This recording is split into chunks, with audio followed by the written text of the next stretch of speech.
በዛሬው የማራናታ ፕሮግራማችን እንግዲህ ቆየት ያሉ የድሮ የኳየር ዝማሬዎችን ነው እንግዲህ የምንጋብዛችሁ በየመሃሉ ማለት ነው ዛሬ እነሱን ነው የምናስበው እነሱን ነው የምናስታውሰው በጣም እጅግ የተወደዱ ቆየት ያሉ የተለያዩ ዝማሬዎች አሉና ብዙ ጊዜ ወደ ሚዲያም በሶሻል ሚዲያም እንደጎልተው ያልወጡትን ነገር ግን ደግሞ ትልልቅ መልእክት ያላቸውን ዛሬ እነሱን ነው የምናመልክባቸው እነሱን ነው የምናስታውሰው እግዚአብሔር አምላክ የተባረከ ይሁን ወደ ቀዳሚው ፕሮግራማችን እናልፋለን ግጥም ነው ይዘንላችሁ የቀረብነው በሄኖክ አሸብር የቀረበ ግጥም ነው በጣም ደግሞ ትልልቅ መልእክት ያላቸው ግጥሞች አሉት ሄኖክ አሸብር እንግዲህ ከሱ ግጥሞች ውስጥ ለዛሬው እግዚአብሔር ምን ነካው የተሰኘውን ግጥም እንጋብዛችኋለን እሱን ተከታትለን ተመልሰን እንገናኛለን መልካም ቆይታ ይሆንልን እግዚአብሔር ምን ነካው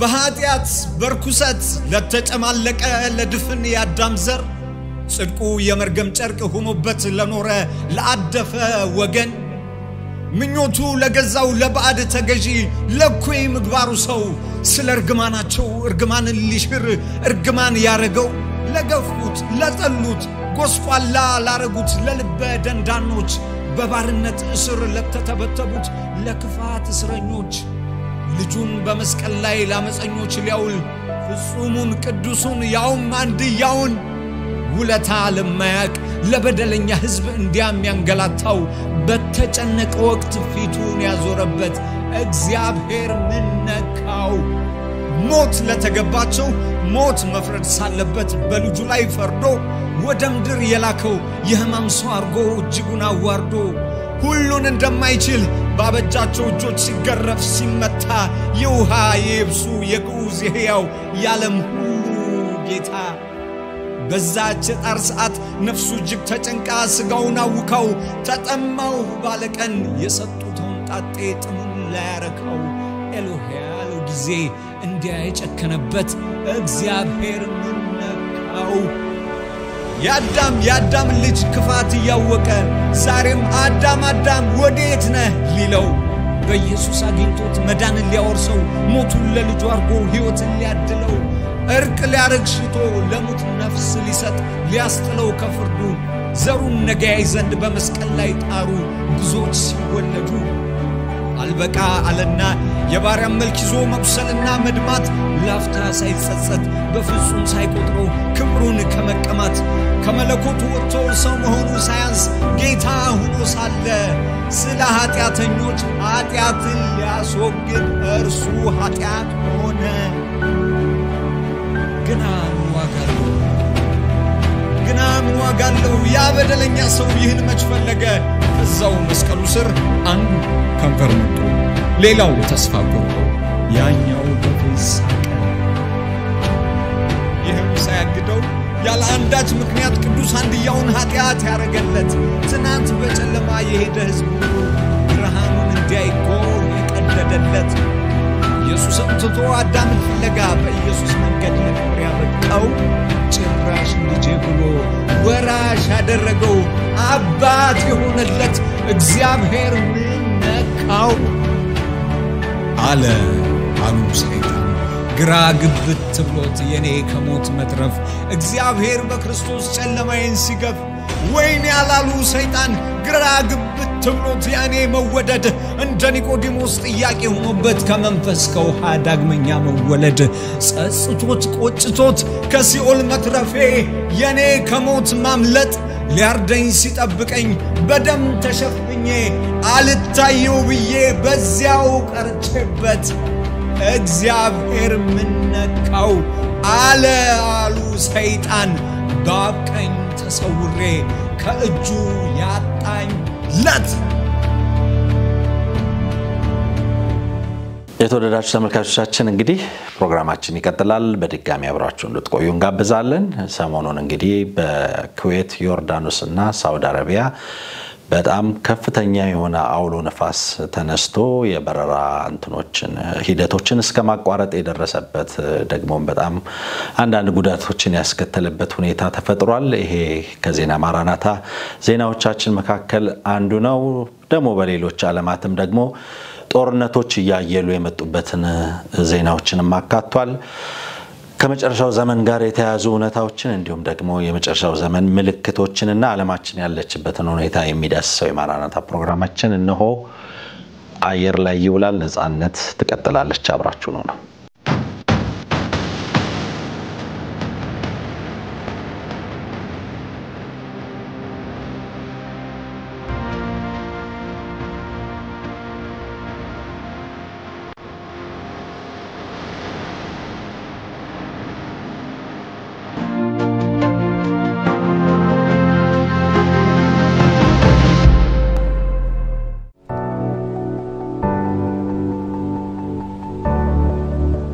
ሰላም ለእናንተ ይሁን ከተለያዩ ሀገራዊና ዓለም አቀፍ የዜና ምንጮች ያገኘናቸውን መረጃዎች ወደናንተ የምናደርስበት የማራናታ የመረጃ ሰዓታችን ነው ከመረጃዎቹ ጋር ነጻነት አቁማነኝ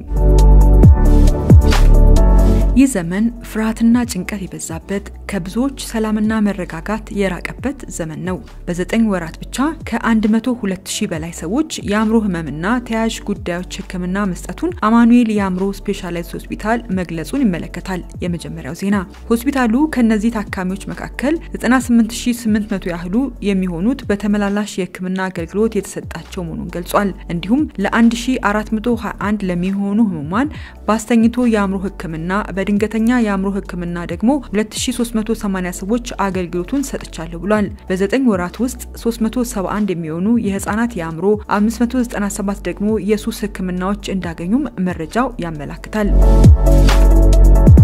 ወደ ቀጣዩ ንለፍ በሱዳን በኮሌራ በሽታ የተያዙ ሰዎች ቁጥር ከ60,000 ማለፉ መነገሩን ይመለከታል ባለፈው ሳምንት ብቻ 498 አዳዲስ የኮሌራ ተጠቂዎች የተገኙ ሲሆን አብዛኛዎቹ ተጠቂዎች ከካርቱም ከተማ መሆናቸው ተነግሯል በሱዳን ኮሌራ ከተቀሰቀሰ ወዲህ ከ60,000 በላይ ሰዎች የተያዙ ሲሆን 1617 ሰዎች በበሽታው ህይወታቸው አልፏል ተብሏል በጦርነት የጤና መሰረተ ልማቶቿን እያጣች ባለችው ሱዳን ከኮሌራ በተጨማሪ እንደ ኩፍኝና ሂፖታይተስ ያሉ በሽታዎች ስርጭት በከፍተኛ ሁኔታ ስለመጨመሩም ተነግሯል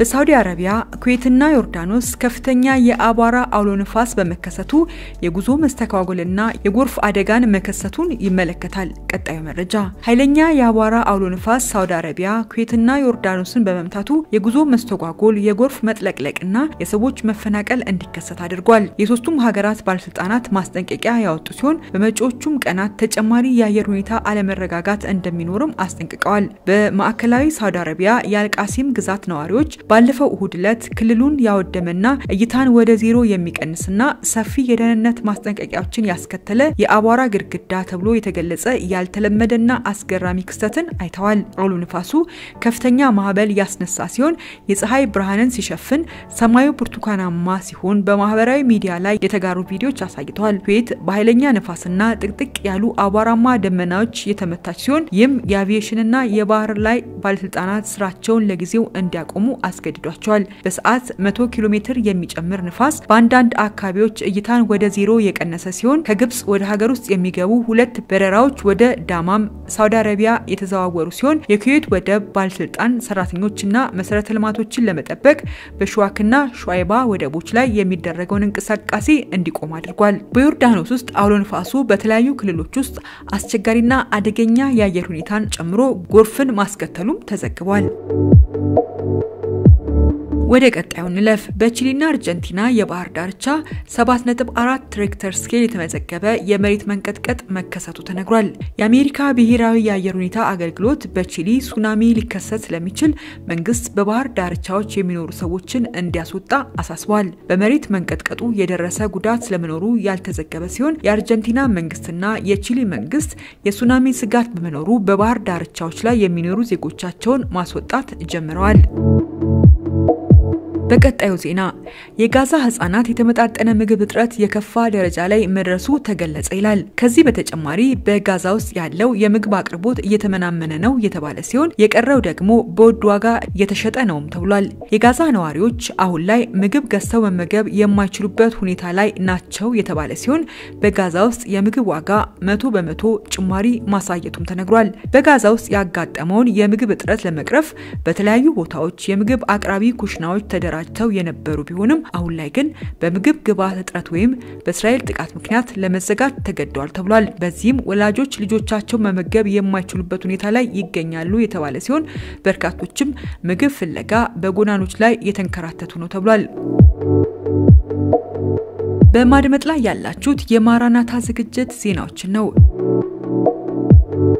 ቀጣዩ ዜና በቅርቡ ወደ ግጭት የገቡትን ህንድና ፓኪስታንን ይመለከታል። ህንድ በፓኪስታንና በፓኪስታን ቁጥጥር ስር በሚገኘው ካሽሚር ግዛት የአየር ድብደባ መፈጸሟ ተሰምቷል። በህንድ ቁጥጥር ስር በሚገኘው ካሽሚር ግዛት በአገር ውስጥ ጎብኚዎች ላይ ጥቃት ከተሰነዘረ ከ2 ሳምንታት በኋላ ህንድ በፓኪስታንና በፓኪስታን ቁጥጥር ስር በሚገኘው ካሽሚር ግዛት ላይ ተከታታይ ጥቃቶችን ሰንዝራለች። ህንድ በፓኪስታንና በፓኪስታን ቁጥጥር ስር በሚገኘው ካሽሚር 9 የተለያዩ ቦታዎች ላይ የሚሳኤል ጥቃት መሰንዘሯን አስታውቃለች። የፓኪስታን መከላከያ ኃይል በበኩሉ 3 ቦታዎች ላይ ጥቃት መፈጸሙን ገልጾ 8 ሰላማዊ ዜጎች መገደላቸውንም አስታውቋል። የሀገሪቱ ውጭ ጉዳይ ሚኒስቴር በበኩሉ 8 ሰላማዊ ዜጎች መሞታቸውን አረጋግጦ 35 ሰዎች ደግሞ ጉዳት ደርሶባቸዋል ብሏል። ፓኪስታን ኢስላማባድ በመረጠችው ጊዜ ምላሽ ትሰጣለች ስትል ስለ ጥቃቱ ተናግራለች። የህንድ መከላከያ ሚኒስቴር ጥቃቱን ኦፕሬሽን ሲንዶር ሲል የጠራው ሲሆን ይህ ዘመቻ ሚያዝያ 4 2017 ዓ.ም 22 ህንዳውያንና 1 ኔፓላዊ የገደሉትን ተጠያቂ ለማድረግ የተካሄደ መሆኑን ገልጿል።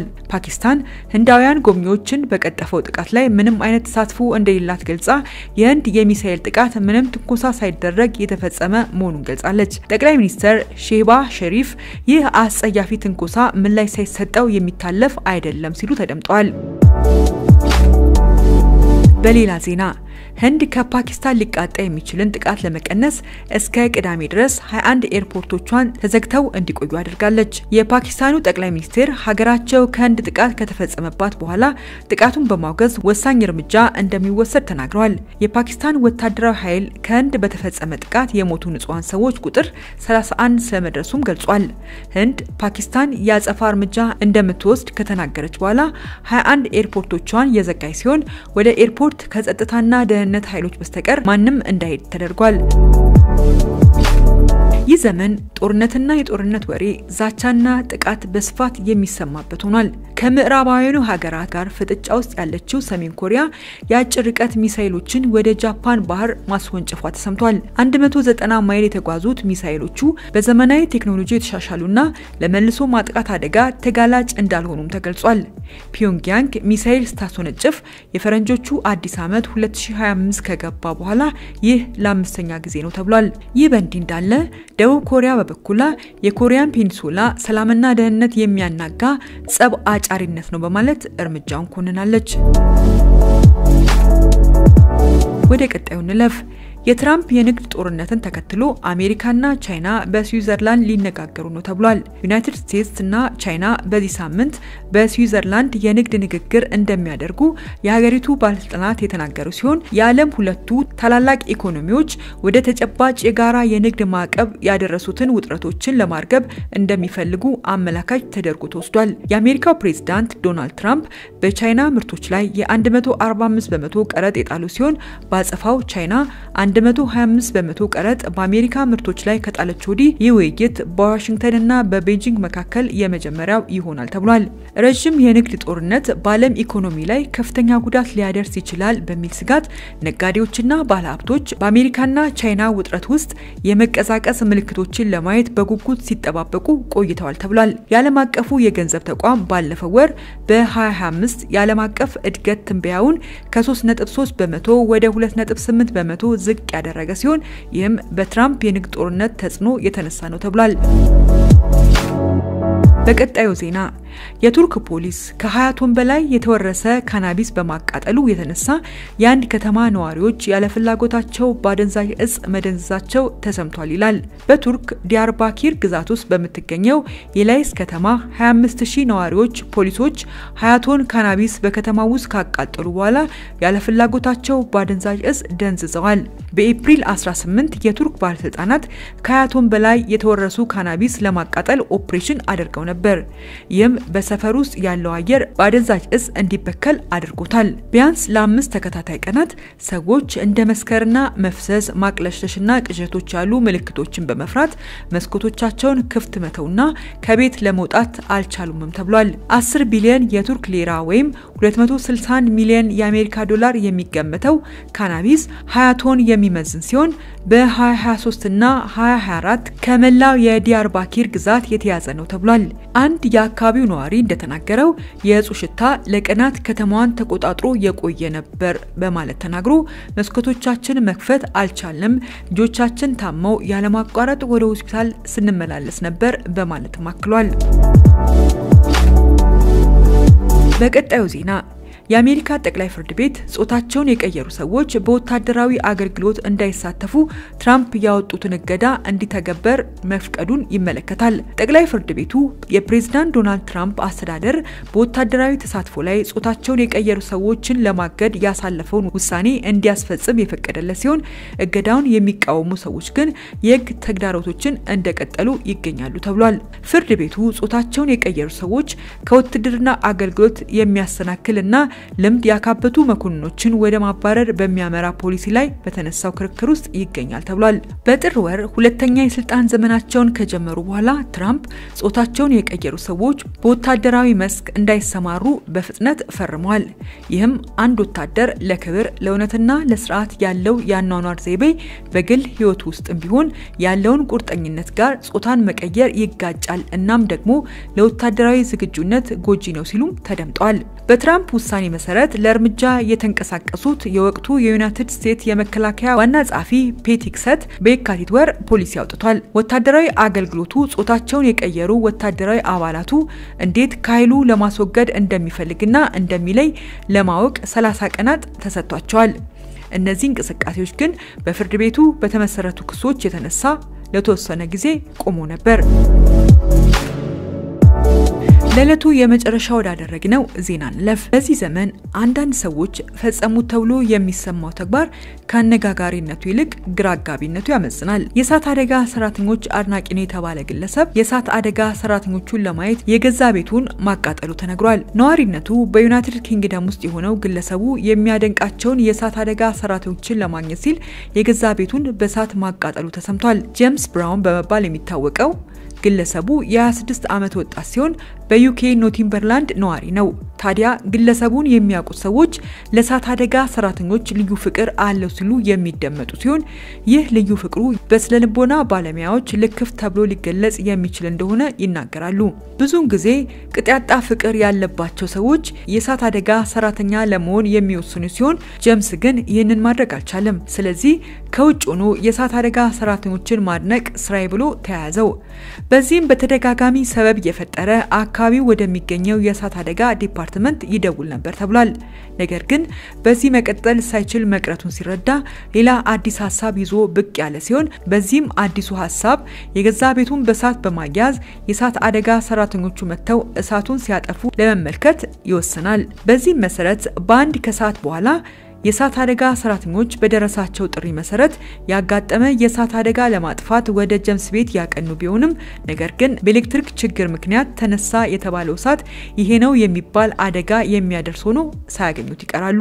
በዚህም ያገኙትን አጥፍተው ቢመለሱም ነገር ግን ጄምስ ብዙም ሳይቆይ ከ90 ደቂቃዎች በኋላ መልሶ በመደወል ሌላ የእሳት አደጋ እንዳጋጠመው ያሳውቃቸዋል። በቀጥታም የእሳት አደጋ ሰራተኞቹ ወደ ቦታው በማቅናት ያጋጠማቸውን መለስተኛ የእሳት አደጋ በድጋሚ ያጠፋሉ። የእሳቱ መነሳት መንስኤን በድጋሚ ሲጠይቁትም የኤሌክትሪክ ችግር እንደሆነ ያስረዳቸዋል። ነገር ግን ይህ ምክንያቱ ተቀባይነት አልነበረውም። ምክንያቱ ደግሞ የእሳት አደጋ ሰራተኞቹ የመጀመሪያውን እሳት ለማጥፋት በመጡበት ወቅት የእሳት አደጋው እንዳይባባስ በማለት ወደ ጄምስ ቤት የሚገባውን የኤሌክትሪክ መስመር አቋርጠውት ስለነበር ነው። በዚህም ሆን ብሎ የእሳት አደጋ እንዲነሳ በማድረግ ከሰውታል። ጄምስ በዚህ ተከሶ ፍርድ ቤት የቀረበ ሲሆን ለፍርድ ቤቱ የእሳት አደጋ ሰራተኞቹን ለማየትና ለማግኘት በማለት እንዳደረገው ገልጾላቸዋል። በዚህም ዳኛው የህዝብና የመንግስት ሀብት በማባከንና ሆን ብሎ እሳት በማስነሳት ድርጊት ጥፋተኛ ነው በማለት ለ150 ሰዓት የነጻ አገልግሎት እንዲሰጥ፣ ይህ ሳይደረግ ከቀረ ደግሞ በ8 ወራት እስራት እንዲቀጣ የፍርድ ውሳኔ ሰጥተውታል ተብሏል። የተወደዳችሁ የማራናታ ዝግጅት ተመልካቾች ለዕለቱ ያዘጋጀንላችሁ ከተለያዩ ዓለም አቀፍ መገናኛ ብዙሃን ያሰባሰብናቸው ዜናዎች እነዚህ ነበሩ። ከቀሪዎቹ ዝግጅቶቻችን ጋር መልካም ቆይታ ይሁንላችሁ። ሰላም ለእናንተ ይሁን።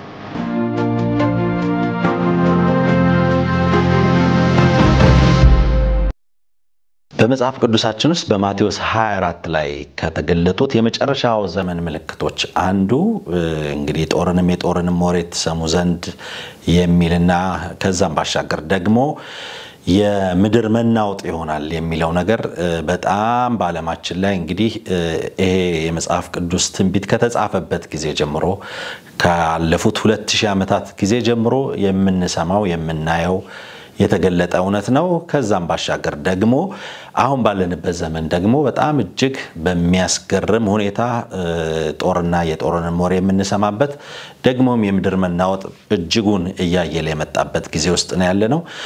የምድር መናወጥ ታሪክ የረጅም ዘመን ታሪክ ቢሆንም ዛሬ ደግሞ በጣም በሀገራችን ጨምሮ በሌሎችም ዓለማት የምድር መናወጦች የተከሰቱ ያለበት ሁኔታ እጅጉን እየተስፋፋ የመጣበት ሁኔታ አለ።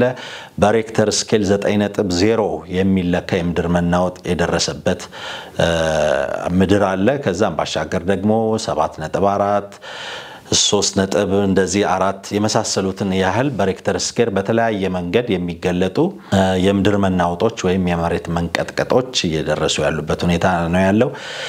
የምድር መናወጥን በሚመለከት ከመጽሐፍ ቅዱስ ክፍል ውስጥ አንዱ ስለ መሬት መንቀጥቀጥ ስለ ምድር መናወጥ ዛሬ ዓለማችን ላይ የደረሰችበት እንዲሁም ደግሞ በታሪክ የተሄደበትን ሂደት የሚመለከት ዝግጅት ነው በቀጣይ የምናቀርበው። እሱን እንድትከታተሉ በአክብሮት ጋብዛለሁ። መልካም ጊዜ ይሁን።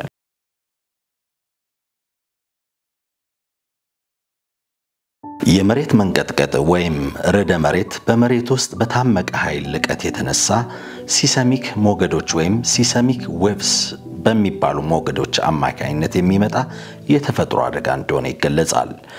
አደጋው በሬክተር የመለኪያ መሳሪያ የሚለካ ሲሆን ሲስሞግራፍ ወይም ሲስሞሜትርም ለመለኪያነት ያገለግላል። የአሜሪካው ጂኦሎጂካል ሰርቬይ እንደሚያብራራው የመሬት መንቀጥቀጥ በከርሰ ምድር ውስጥ የተከማቸ ኃይል በድንገት ሲለቀቅ የሚፈጠር ክስተት ነው። የተከማቸው ኃይል ሲለቀቅ የመሬት ንብርብሮች ወይም ሌየርስ ይፈጠራሉ። መሬትን የፈጠሩ ንብርብሮች 4 ናቸው። ከነዚህ ንብርብሮች መካከል ክረስትና የማንቴል የላይኛው ንብርብር የመሬትን የላይኛው ንጣፍ ይፈጥራሉ።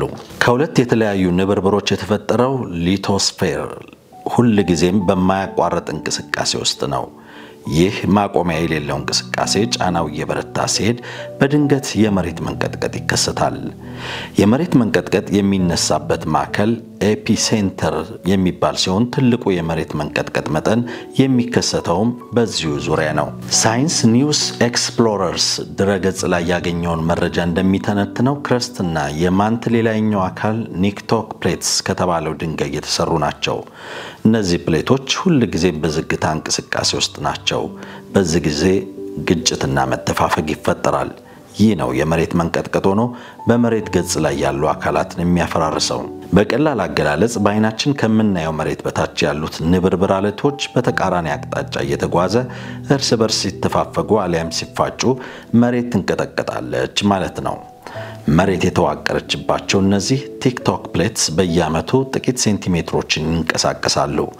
እንቅስቃሴያቸው ደግሞ በተለያየ አቅጣጫ ሲሆን ፍጥነታቸውም የተለያየ ሊሆን ይችላል። አንዳንድ አለቶች እርስ በርስ ተፋፍገው ሊያልፉ ይችላሉ። ሌላ ጊዜ ደግሞ አንዱ ክፍል ከሌላኛው እየራቀ ሊሄድ ይችላል። እርስ በርስም የሚጋጩ አሉ። በተለያዩ አቅጣጫ የሚጓዙ ድንጋዮች ሲተፋፈጉ ርዕደ መሬት ያስከትላሉ። በመተፋፈጉ መካከል የሚከሰተው ኃይል ከፍተኛ ስለሆነ የመሬት ማዕበል ይፈጠራል። የመሬት መንቀጥቀጥ የባህር ጠለል ላይ ሲከሰት ደግሞ ከፍተኛ ማዕበል ይፈጠራል። ሱናሚ የሚባለውም ይህ ነው።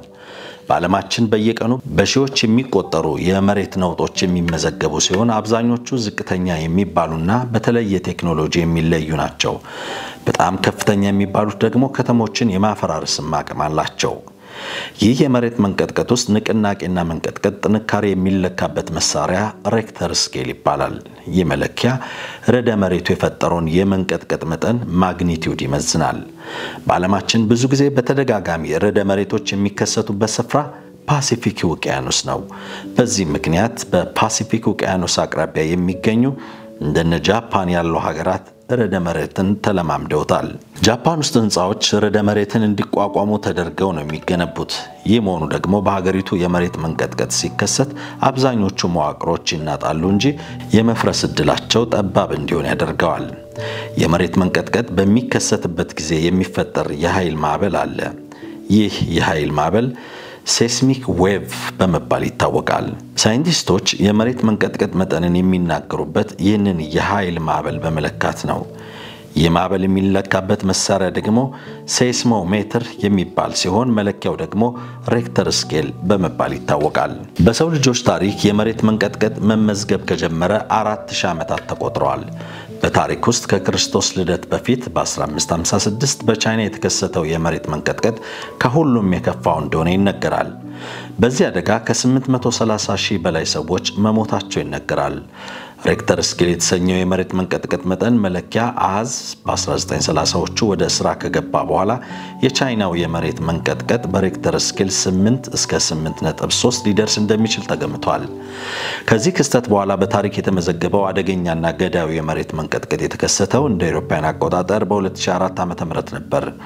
ይህ ሱናሚን የተቀላቀለ አደገኛ የመሬት መንቀጥቀጥ በሬክተር ስኬል 9.1 የተለካ ሲሆን በኢንዶኔዥያ፣ ታይላንድ፣ ስሪላንካና ህንድና በአካባቢው የሚገኙ 14 ሀገራት የሚገኙ ወደ 230 ሺህ የሚጠጉ ሰዎች ህይወትን ቀጥፈዋል።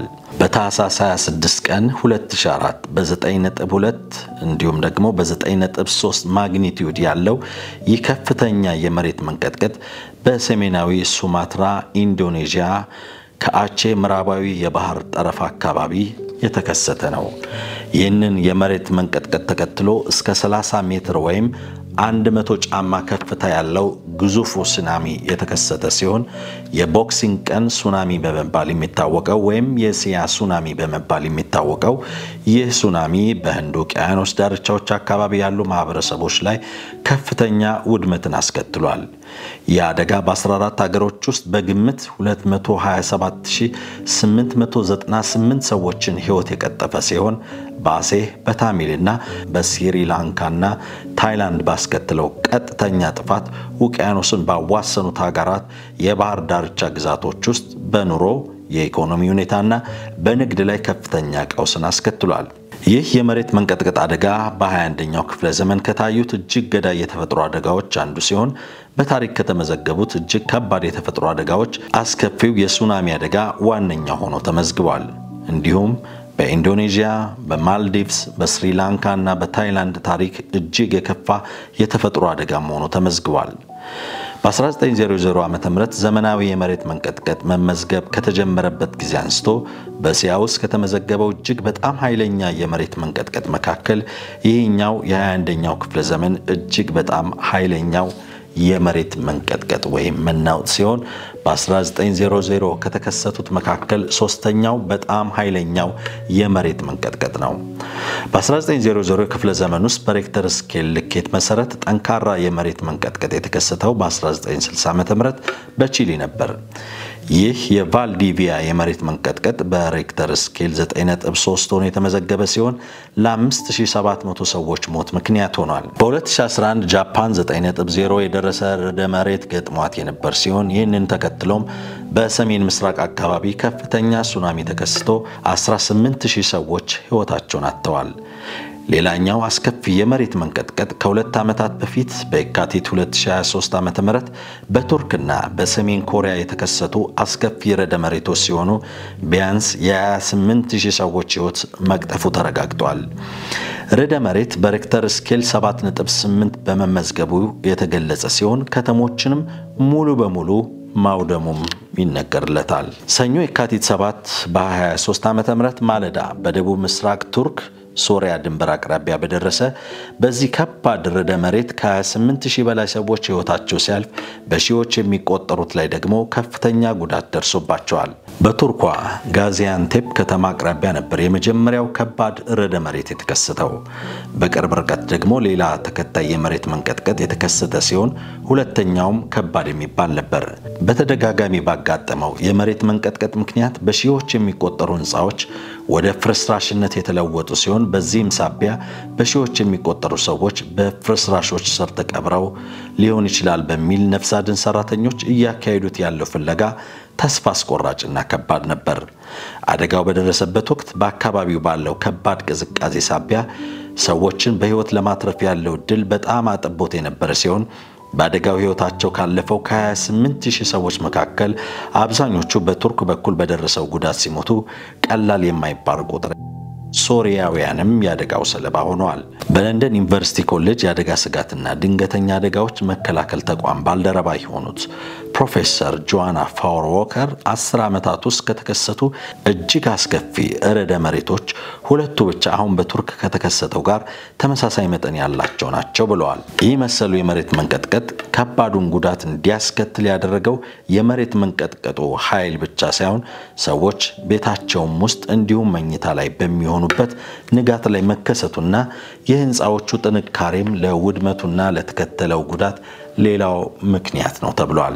በቅርብ ጊዜ የተከሰተ የመሬት መንቀጥቀጥ በሞሮኮ የተከሰተ ሲሆን በ6.8 የተለካው የመሬት መንቀጥቀጥ ከፍተኛ ጉዳት አስከትሏል። ከ3000 በላይ ሰዎች ሞተዋል።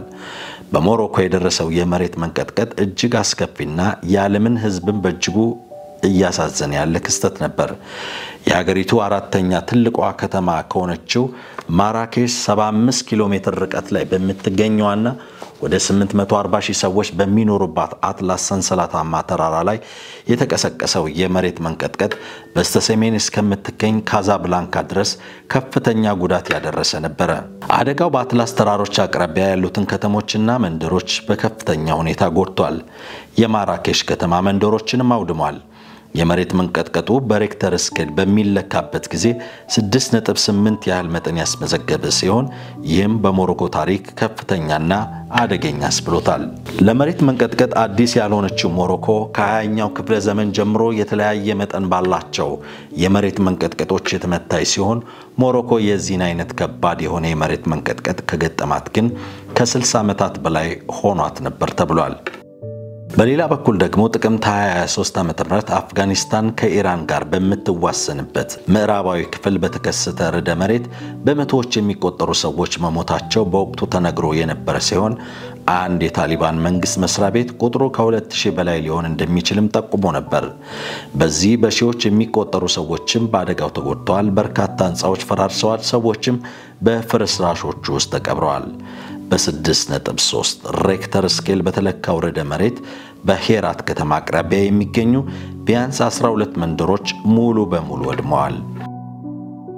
ባለፈው ዓመት ሚያዝያ 2024 ዓ.ም ደግሞ ታይዋን በርዕደ መሬት የተመታች ሲሆን በሬክተር ስኬል 7.4 በተለካው ከፍተኛ ርዕደ መሬት ህንፃዎች ፈራርሰዋል። የሰው ህይወትም ጠፍቷል።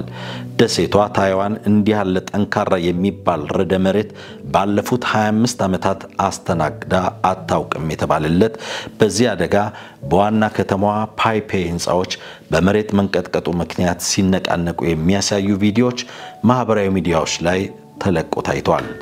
ታይዋን በአውሮፓውያኑ መስከረም 1999 7.6 ማግኒቲዩድ ባለው ርዕደ መሬት ተመታ 2400 ሰዎች መሞታቸው 5000 ህንፃዎች ደግሞ መውደማቸው በመሬት መንቀጥቀጥ ታሪክ ማህደር ውስጥ ተመዝግቧል። በያዝነው የፈረንጆቹ 2025 ዓ.ም መጀመሪያ ሳምንት ውስጥ በቻይና ተራራማ አካባቢ በደረሰ ከባድ የመሬት መናወጥ ከ100 በላይ ሰዎች ሞተዋል።